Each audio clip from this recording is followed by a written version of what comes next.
ശബരിമല സ്വർണ്ണക്കൊള്ള കേസിൽ ആരോപണങ്ങളുമായി SNDP youth movement. സംഘടനയുടെ ഫേസ്ബുക്ക് പേജിലാണ് സ്വർണ്ണക്കൊള്ള ഒരു തിരിഞ്ഞുനോട്ടം എന്ന പേരിൽ കുറിപ്പ് പ്രത്യക്ഷപ്പെട്ടത്. സ്വർണ്ണക്കൊള്ളയിൽ അറസ്റ്റിലായ ജീവനക്കാർ കോൺഗ്രസ് അനുകൂല സംഘടനാ പ്രവർത്തകരാണെന്നും കർണാടകയിൽ നിന്ന് അറസ്റ്റിലായവരുടെ അടുപ്പക്കാർ കോൺഗ്രസുകാരാണെന്നും പോസ്റ്റിൽ പറയുന്നുണ്ട്.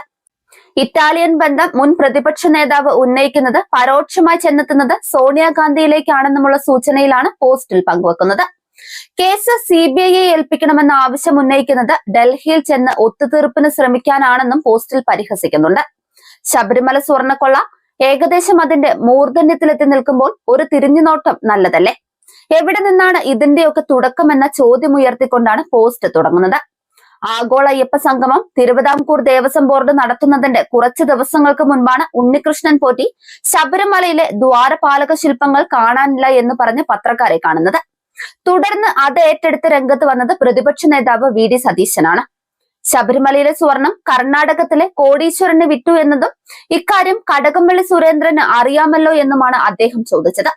ഒടുവിൽ സർക്കാരിന്റെ തന്നെ അഭ്യർത്ഥന കൂടി പരിഗണിച്ച് അന്വേഷണം ഹൈക്കോടതി പ്രത്യേക അന്വേഷണ സംഘത്തെ ഏൽപ്പിക്കുകയും ചെയ്തു.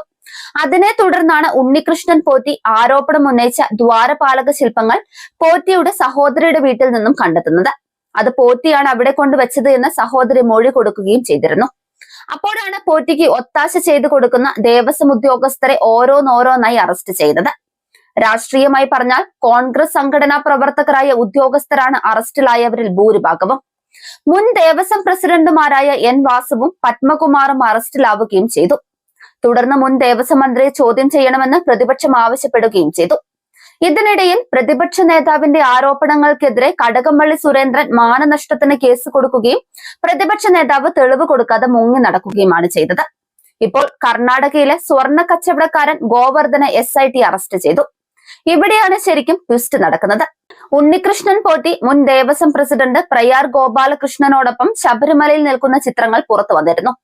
അവസാനം പുറത്തുവന്ന ചിത്രങ്ങളിൽ സ്വർണ്ണ കച്ചവടക്കാരൻ ഗോവർദ്ധനം ഉണ്ണികൃഷ്ണൻ പോറ്റിയും അടൂർ പ്രകാശനും ആന്റോ ആന്റണിക്കുമൊപ്പം സോണിയാഗാന്ധിയെ സന്ദർശിക്കുന്നതും ഉപഹാരങ്ങൾ കൊടുക്കുന്നതും കയ്യിൽ രക്ഷാബന്ധൻ പോലെ എന്തോ കെട്ടിക്കൊടുക്കുന്നതും ചെയ്യുന്നതാണ് പുറത്തുവന്ന ഫോട്ടോസിലുള്ളത്.